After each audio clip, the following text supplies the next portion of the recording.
Hello everyone, today I'm gonna share with you. I'm gonna cook winter melon soup.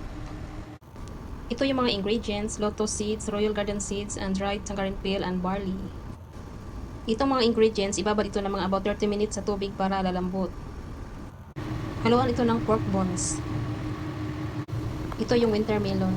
Good for one dinner lang natin lulutuin na sabaw. Yung pork bones, bago natin ihalo sa sabaw, i-blanch muna natin ito.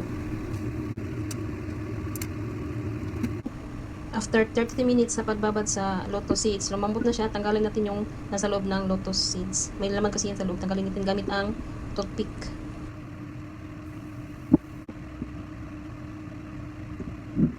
After 30 minutes sa pagbabad sa tangerine peel, hugasan ito at linisan.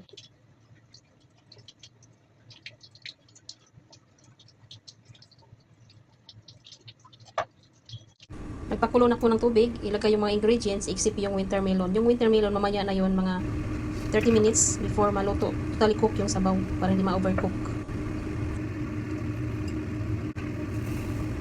Lutuin ito ng mga about 2 hours.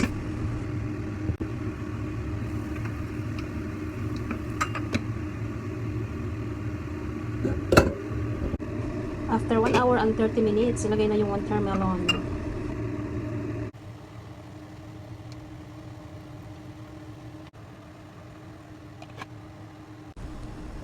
After 2 hours, it's done. Add salt to taste. Thank you for watching. It's ready to serve.